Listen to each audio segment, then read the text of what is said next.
This is SNL Saturday Night Live actually in America. Not this new UK version, but the American version on Weekend Update has gone for her again. And this was the most savage tick yet. I mean, they actually call her a tick. Watch this. Yeah. Okay.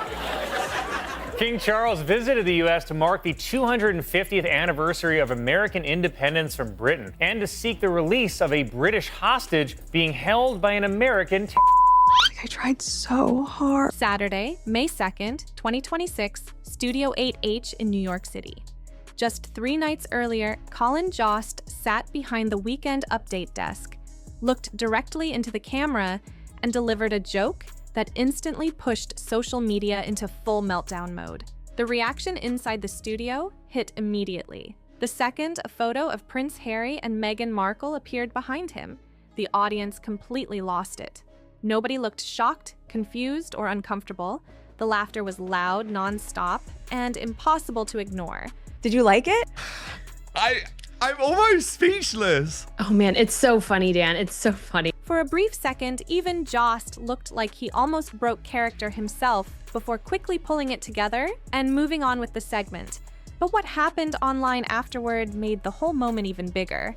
In less than 48 hours, the clip had already spread across entertainment blogs, celebrity gossip pages, royal discussion accounts, reaction channels, and major media platforms around the world. Clips were reposted everywhere. Headlines started appearing almost instantly. Comment sections exploded with arguments, reactions, memes, and debates about what the joke really meant.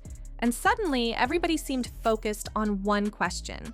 Why did one of America's biggest comedy shows suddenly feel so comfortable publicly joking about Harry and Meghan in front of millions of viewers? children don't know who their daddy is.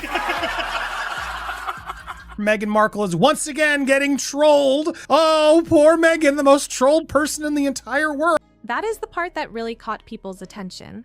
This was not some random off-the-cuff moment. Weekend Update jokes go through a full review process before they ever reach live television. Writers look over the material, producers approve it, legal teams review every line carefully. Multiple people had to sign off on that joke before Colin Jost ever read it on camera. That means the people behind the show clearly believed the audience would react positively, and they were right. The crowd response inside the studio proved it instantly. The internet reaction made it even clearer afterward, because something about the public conversation surrounding Harry and Meghan had noticeably changed. The hatred for Meghan is all over the place. She has burned way too many bridges, so it doesn't surprise me at all. And hence why we're getting jokes like this, because she's become the joke. Meghan Markle is completely a joke at this. Not long ago, major shows and media outlets often treated the couple very carefully. But now the tone suddenly felt much more open, much more direct, and a lot less cautious. And viewers online noticed that shift right away. What made the situation even more interesting was the fact that this was not the first time it had happened. If you go back exactly 1 year earlier to May 10th, 2025, almost the exact same pattern played out again. Same show, same Weekend Update desk, same Colin Jost delivering another royal joke that immediately sent the audience into loud laughter. At first, the segment sounded like standard political material connected to trade talks between the United States and the United Kingdom. What's up? It's your boy Prince Harry, aka the Ginger of Windsor, aka Redhead Redemption 2. Nothing about it seemed unusual in the beginning. It felt like a regular setup for another political punchline. But then the focus suddenly shifted toward Harry and Meghan. The second their photo appeared on screen, the audience reacted loudly again. Jost briefly struggled to keep a straight face as the crowd kept laughing before finally continuing with the segment. At the exact same time, clips from the moment were already starting to spread online before the weekend had even ended. Reaction pages reposted it. Entertainment accounts clipped the segment within minutes. Royal discussion forums immediately started debating the meaning behind the joke and why audiences were responding so strongly to it. Because by that point, the joke was no longer just about politics anymore. It had become something much bigger connected to public perception. I brought Meghan Markle, whatever her name is, to my Deal or No Deal celebrity golf tournament. She was one of my Deal or No Deal girls that were, she was a caddy for all of my celebrities. Yeah, everyone wants this. The punchline presented Harry and Meghan as two public figures constantly caught in an awkward spotlight, where every interview, media appearance, business deal, or public statement quickly turns into headline material, online debate, and late-night comedy content almost overnight. That is a massive shift when you really stop and think about it. Not that long ago, Prince Harry and Meghan Markle were treated like elite-level celebrities across America. Huge interviews, red carpet appearances, streaming platform deals, magazine covers, award shows, and exclusive celebrity events all seemed carefully protected and tightly managed. Their public image felt polished almost every time they appeared in the media. But now, the tone coming from late-night comedy and entertainment television sounds completely different. The jokes feel less careful, less protective, and way more direct than before. And what made the situation even more noticeable was the audience reaction. People kept laughing, reposting clips, and turning those moments into viral discussions online. Saturday Night Live once again slams Meghan Markle as she is spiraling after burning all of the bridges. At the exact same time, Prince Harry was publicly talking about wanting peace with his family and trying to repair damaged relationships behind the scenes. Meanwhile, Meghan was focusing heavily on new media projects, business launches, and rebuilding her brand through interviews and public appearances. But instead of treating those moments seriously, comedy shows kept flipping the entire situation into punchlines and viral late-night segments. That contrast became impossible for people online to ignore.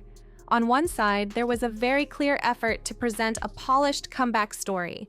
Carefully planned interviews, public appearances, and new projects all seemed designed to reshape public perception around the couple. Trump also announced a new trade deal with the UK that will reopen British markets for American companies. All that Britain demands in return is that we keep these two.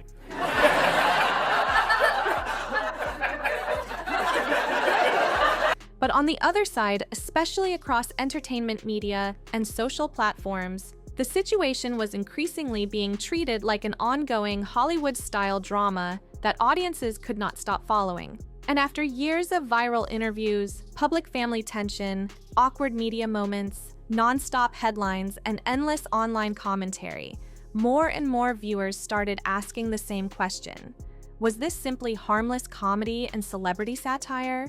Or was America's entertainment industry quietly signaling that public opinion around Harry and Meghan had shifted much more than people wanted to openly admit?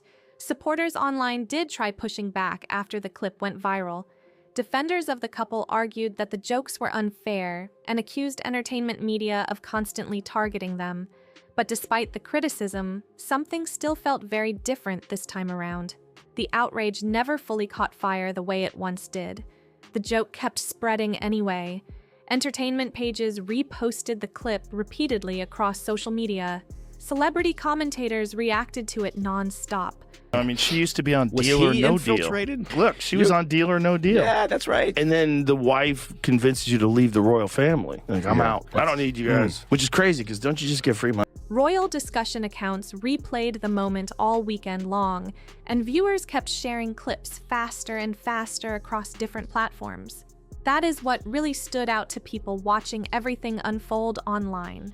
Because in earlier years, even small jokes about Harry and Meghan could trigger massive internet arguments that lasted for days. Entire fan communities would jump into debates instantly.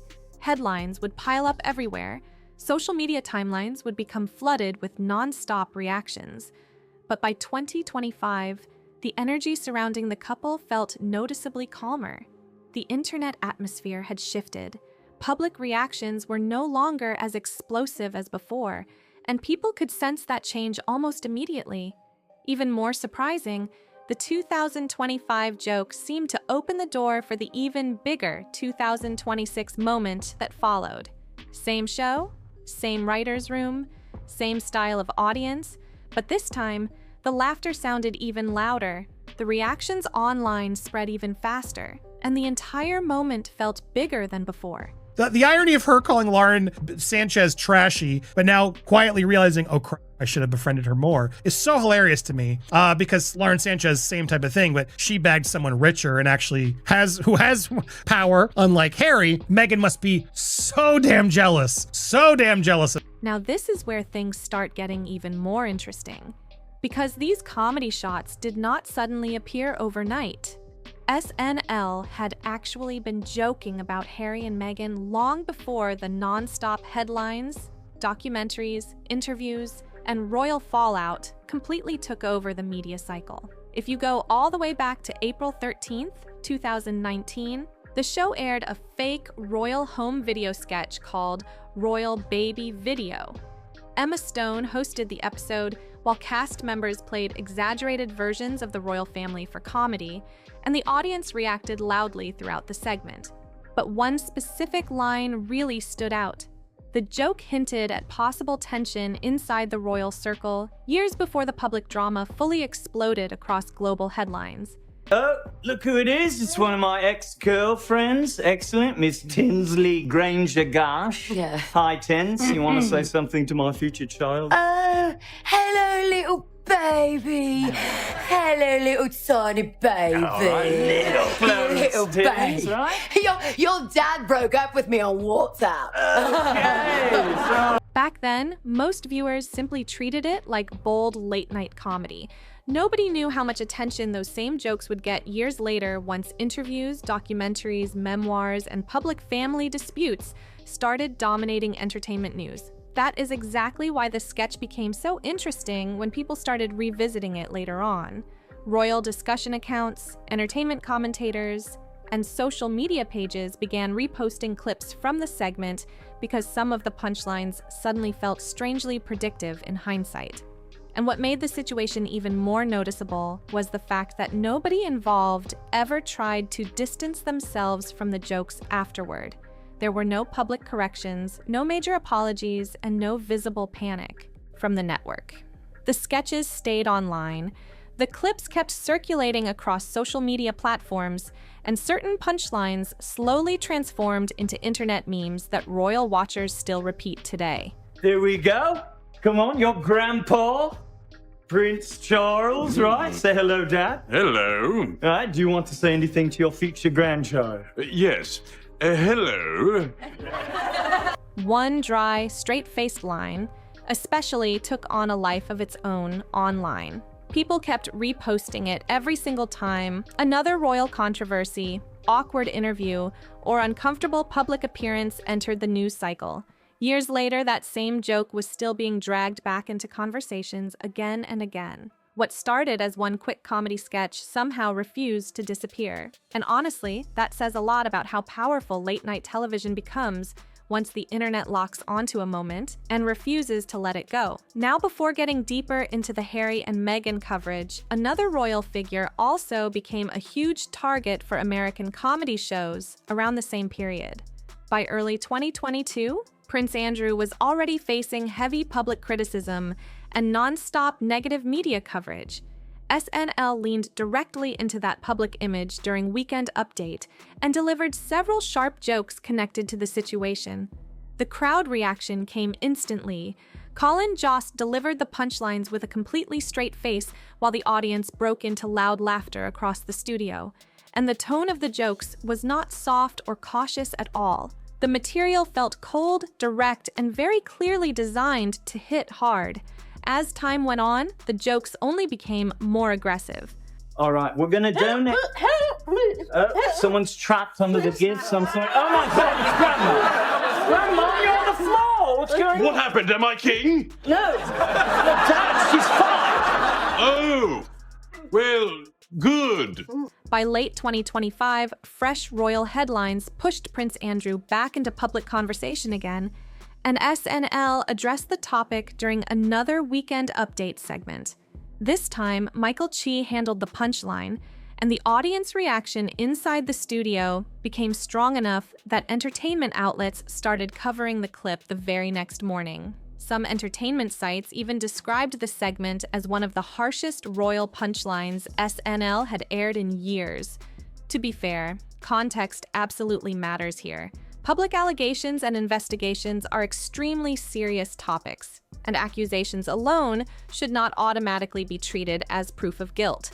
But what really stood out to viewers was not only the joke itself, it was the confidence behind it.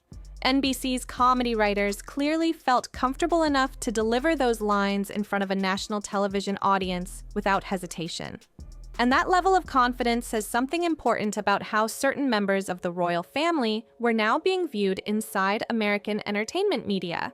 By that point, some royal figures had fully shifted from protected public personalities into recurring comedy material for late-night television, celebrity commentary, internet memes, and viral online discussions. And once that kind of shift happens, it becomes incredibly difficult to reverse. Because in entertainment, once audiences begin expecting the punchline, writers usually keep pushing further. What that means? That's LA. She wants to be famous. She found the guy to make her the most famous in the world, and now she's over there and she's like, if she didn't marry him, she would be on The Bachelor this season. She would be Megan M. from Sherman Oaks barista. She's just not. The laughs get louder, the jokes become sharper, and the internet keeps recycling the same moments over and over again until the public image surrounding those figures starts changing permanently in the eyes of viewers. Then came the moment that really tied everything together. May 2nd, 2026.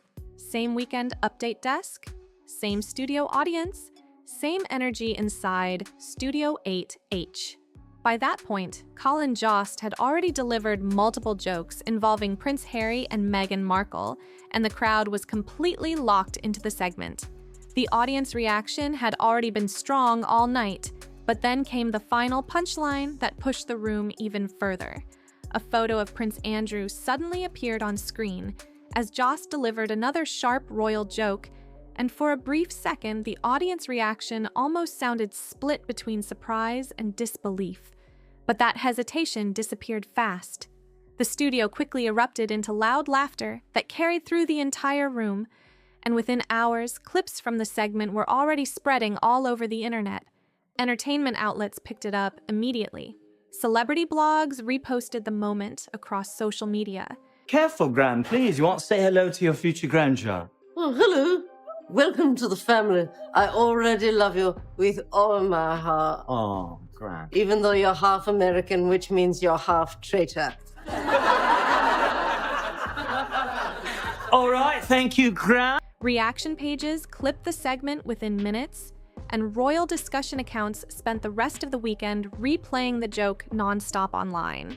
But honestly, the reaction surrounding the clip revealed something much bigger than the joke itself. By this stage, SNL was no longer treating royal headlines like rare or untouchable material reserved for special moments. The royal family had clearly become recurring content for mainstream American comedy television. Different headlines, different controversies, different members of the royal family, but the exact same pattern kept appearing again and again.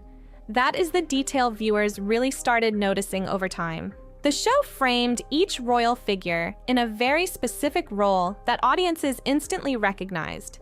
Harry and Meghan were often presented as symbols of nonstop public drama, media attention, celebrity interviews, and constant online discussion.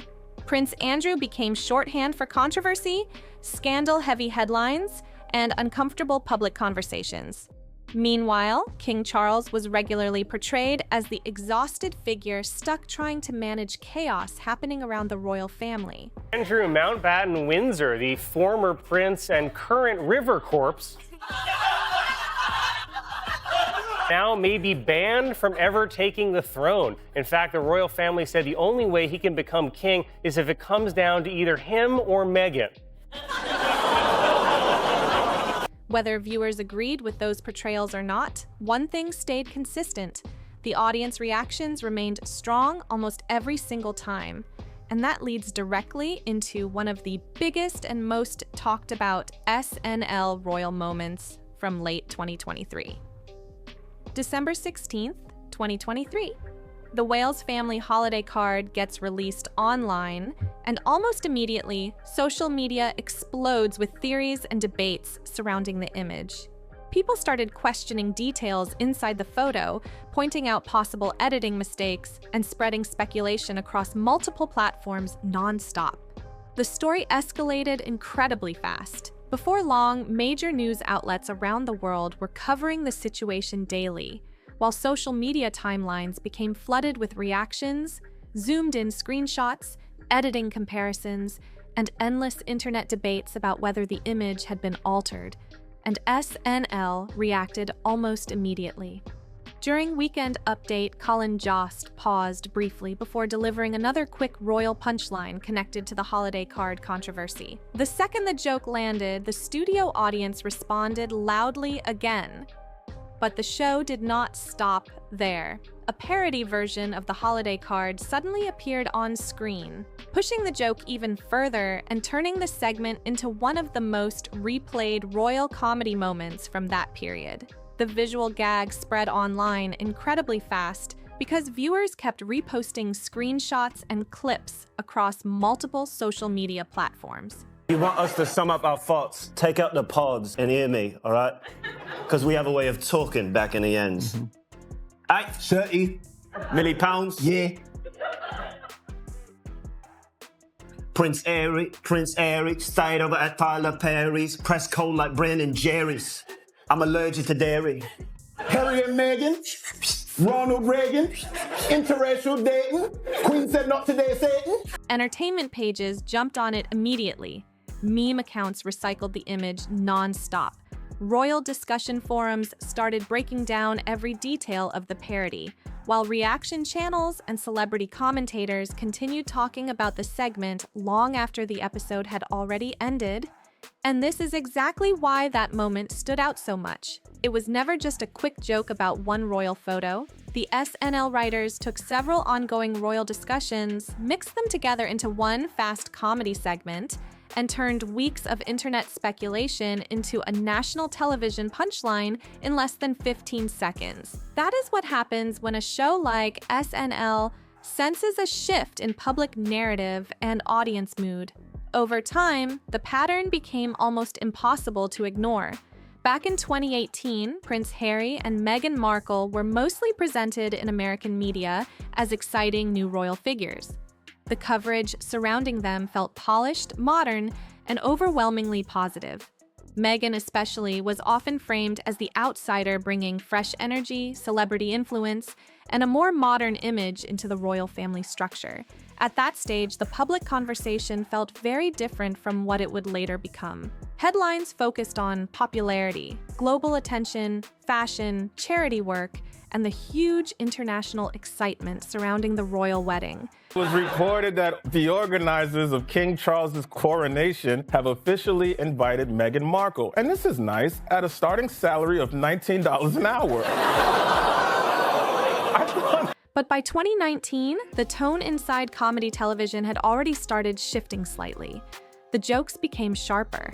Writers started leaning more into stories involving family tension, media attention, and the growing pressure surrounding the couple's public image. Then once the early 2020s arrived, those topics became regular material across late-night television. Public interviews, royal disagreements, media criticism, documentaries, and non-stop online reactions slowly turned Harry and Meghan into recurring comedy subjects across entertainment media. What originally looked like a polished celebrity success story slowly became tied to controversy, public debates, and constant internet discussion. And by 2023 and 2025, the humor had become much more direct. The punchlines no longer focused heavily on fairy tale celebrity status or glamorous royal attention. Instead, jokes increasingly centered around controversy, branding, public image management, media strategy, interviews, documentaries, and non-stop public exposure. What really stands out when looking back at the full timeline is how audience reactions kept getting louder with each passing year. That is the part people online noticed the most. This no longer felt like one random late-night comedy segment here and there. Instead, it started looking more like a long-term shift in public perception, slowly playing out in real time through entertainment media, viral clips, and internet culture. And here she is, your aunt, Kate Middleton. All right, the papers keep saying she's feuding with your mum, but that's not true. No, right? No. we're not feuding. Why? Why would we? Because I follow all the strict rules and she doesn't, and people love her for it? Oh, I love that. Excuse me? Every year, the jokes became sharper, the audience reactions became louder, the clips spread faster online, and the public discussion surrounding Harry and Meghan became harder and harder to avoid. At the same time, Harry and Meghan continued moving forward with interviews, documentaries, business projects, media appearances, podcast deals, lifestyle branding, and public campaigns connected to their image. But late-night comedy shows kept circling back to the exact same theme again and again, growing public exhaustion with non-stop royal drama and constant media attention. That contrast became perfect material for comedy writers. And whether someone supports Harry and Meghan completely or strongly criticizes them, one thing became very clear over time. SNL recognized early that royal headlines were slowly moving away from tradition and becoming something much closer to celebrity culture, internet discourse, online branding, and non-stop image management. That is exactly why the jokes evolved the way they did over the years. Now here is where the story takes a more unexpected turn, because a lot of people assume all of this started recently, when in reality the roots of the entire media shift can be traced all the way back to the royal wedding itself. Harry and Meghan got married at Windsor Castle on May 19, 2018, in front of a massive global audience. The ceremony looked emotional, polished, and carefully planned, with millions of people around the world watching every moment. But later that same night, Weekend Update aired on NBC, and SNL wasted no time turning that royal fairy tale into comedy material for American viewers. Elon built electric cars, he's going to Mars. Why is he even involving himself with Twitter? It would be like if the Prince of England gave it all up just to marry an actor from Suits. The reaction inside the studio came fast. While much of the world was still focused on the wedding dress, the choir, the celebrity guests, and the picture-perfect royal image, Weekend Update was already taking sharp shots at the royal couple, and the audience responded loudly. That is what made the moment stand out. The tone shifted from celebration to satire almost immediately. Even at the peak of the wedding excitement, SNL writers were already treating Harry and Meghan less like untouchable royals and more like public figures who could be joked about in front of a national audience. That choice helped set the tone for everything that came after. Now move ahead to April 10th, 2021. Just weeks after the Oprah interview took over headlines around the world, actor Daniel Kaluuya hosted SNL and delivered a monologue that quickly caught attention online. The second he made the reference, the audience knew exactly what he was talking about. That clip spread across social media within hours. It showed up in reaction videos, entertainment articles, celebrity commentary channels, and royal discussion pages almost right away. Christmas photo released by the royal family features a bad Photoshop job where Prince Louis's finger appears to be missing. And this is sweet. Meghan Markle said she has a finger they can use if they... What had started as one of the most emotional royal interviews in years had now also become late-night comedy material. And that shift carried real weight, because once major cultural moments turn into recurring punchlines on shows like SNL, they stop feeling distant, formal, or protected. They become part of internet culture. They become memes, running jokes, viral clips, and references people keep bringing back whenever a new headline drops. Then came early 2023, right after Prince Harry's memoir, Spare, hit headlines everywhere. SNL responded with a parody music segment built around exaggerated royal drama, celebrity headlines, and non-stop media attention. The sketch leaned hard into the chaos surrounding interviews, press coverage, public reactions, and the huge media storm around Harry at the time. And once again, the audience reacted immediately. One line from that sketch blew up online and quickly became one of those phrases royal commentators kept repeating whenever another viral moment involving Harry or Meghan appeared. It moved past the show itself and became part of the wider online conversation. That is how powerful these sketches became. Today, Suits actress Meghan Markle married some unemployed dude who still lives with his grandma. A single joke could leave the SNL stage, travel across social media, and stay alive for months, sometimes even years. Every new headline started pulling people back to older SNL clips, creating a loop between celebrity news, royal drama, and internet comedy culture. And that loop kept feeding itself. When a new interview came out, people reposted an old joke. When a new business project launched, reaction accounts dragged up another clip.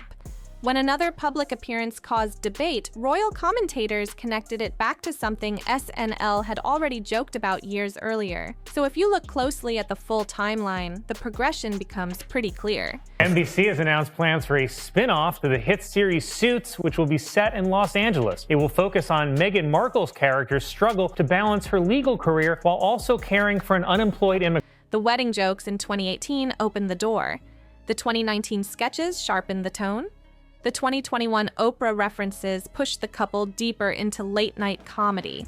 And by 2023, after Spare, SNL was no longer just reacting to royal headlines. It was helping shape how American audiences joked about them online. 2018 brought lighter wedding jokes. By 2021, the humor had shifted into direct references about major interviews, public accusations, and explosive royal headlines.